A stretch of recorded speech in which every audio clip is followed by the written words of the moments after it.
message just so they can kind of get an idea who's there. We're going to be counting some other things that would be very helpful. There's a lot of speakers that we're going to have today, but we're going to start right off with Dr. Rand Paul is going to be speaking first. So let's welcome Dr. Paul.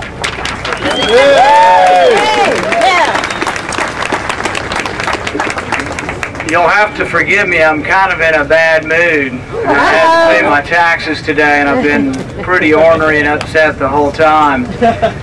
About 200 years ago, Sam Adams and a bunch of rabble-rousers, kind of like this crew here, got together and threw some tea in Boston Harbor. They were quite mad about a few things, and Sam Adams famously said, "It doesn't take a majority to prevail, but it takes an irate, tireless minority, keen to set brush fires in the minds of men." And I think we've got a real brush fire going. I never expected to see this big a crowd. This is awesome. This is going on across the country. Hundreds of these.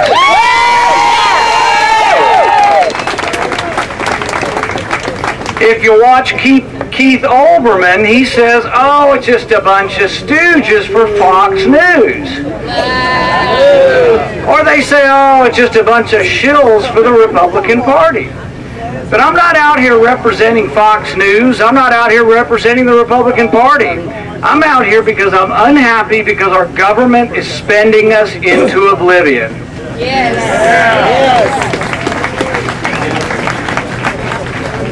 We need to acknowledge that there's enough blame, and it's bipartisan blame. If you're going to be out here and just say it's all Obama, that's not true. For 8 years, we had Republicans in the White House, and for 6 of those 8 years, the Republicans controlled all 3 branches of government. And the deficit went from $5 trillion to $10 trillion. In the last few months, in the waning months of the Bush administration, Obama and McCain rushed back to Washington to vote the same way, to add another $1 trillion to the deficit.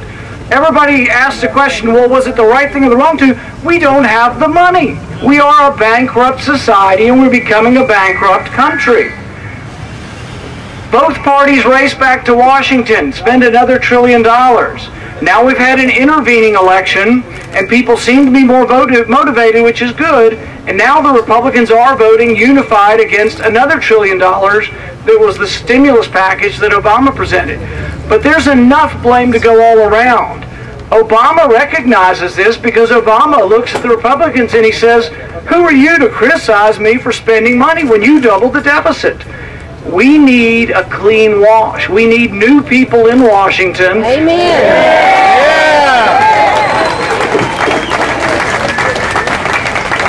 We need people who have believability. Many of the people have gone up there and have lost their way. They've lost the connection with the people. They've lost connection with the tax structure. When we're out here, we're talking a lot about taxes because it's April 15th. We should acknowledge that we are paying more in taxes now than we do for food, clothing, and housing combined. The number one item in your family budget is not your food or your housing or your rent, it's your taxes. That's a mistake. That is something we must change, and we must do something soon, or there will be dire consequences. I used to think, oh, well, this is just something we can be for or against. We are literally spending ourselves into oblivion, and the way they pay for the deficit is they either tax you, or they borrow it, or they print it. And they are printing money by the billions and billions and billions. And what it will mean for you is, within a year, you may be going to the grocery store and your milk may be $8 a gallon, or $10 a gallon, or heaven forbid that it's what happened in the Weimar Republic in Germany when workers got paid twice a day and they took their money in wheelbarrows and it was worthless by the end of the day. We are in danger of becoming a banana republic if we don't do something about runaway spending. And so some people say, well, if it's just about taxes, we're not talking about spending. They're two sides of the same coin. We only have taxes because we have too much spending. Now, some liberal pundits say, what are you complaining about? The colonialists, they complained because they had taxation without representation. Well, I'm here today to tell you that we are taxing the future without representation. We have a deficit that is going to be... We have a deficit that is so large that we will not pay for it in our generation, not our kids' generation. It will be our kids' generation still paying for the profligate ways of our current society. My father's always been a fan of saying, or a proponent of saying, that those who live beyond their means will live beneath their means. I think that is coming. For 40 years we've lost our manufacturing base in this country. We are losing the strengths that we once had as a country because we want the easy way. We want $20,000 on our credit card personally we can't pay. We want $1 trillion of a deficit that we can't pay. The deficit this year will be $1.75 trillion in 1 year. And people say, oh, well, Obama's going to cut it in half in 4 years. Well, if he cuts it in half, it'll still almost be twice what the last Bush deficit was. So how could we at all be glad about cutting in half what has been a tripling of the deficit? We have to wake up and do something about it. I personally think you can't convince those who are there. I think you need new people there, and that's the only way.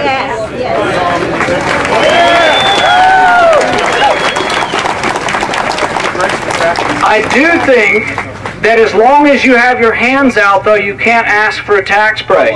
So if you want to cut taxes, we can't have our hands out looking for more handouts. The city of Bowling Green's looking for handouts. Everybody's got their handout. $1 million here, $1 million there. They think the money is free and has no consequences. The money is driving the deficit. The deficit now is bigger than it's ever been as a percentage of the gross national product, bigger even than it was during World War II.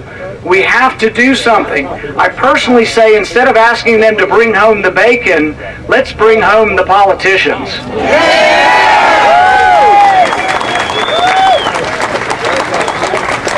That's right. Some people have said, well, this is just non-focus. Great, you got a lot of people show up. What are you going to do? You can do something. There are elections. There are candidates. Go out and find a good candidate. Find someone you want to come home and bring home to your neighborhood from Washington and send some new people. Make something constructive come out of this. Get on someone's email list. Get connected with the Tea Party. Get connected with somebody in Kentucky. The people here in this group, if you got together and worked, could easily elect a candidate, local candidate. You've got a state Senate race that'll come up in the next year. You could elect somebody to that. You've got state rep seats you can win. You've got U.S. Congress. You've got U.S. Senate.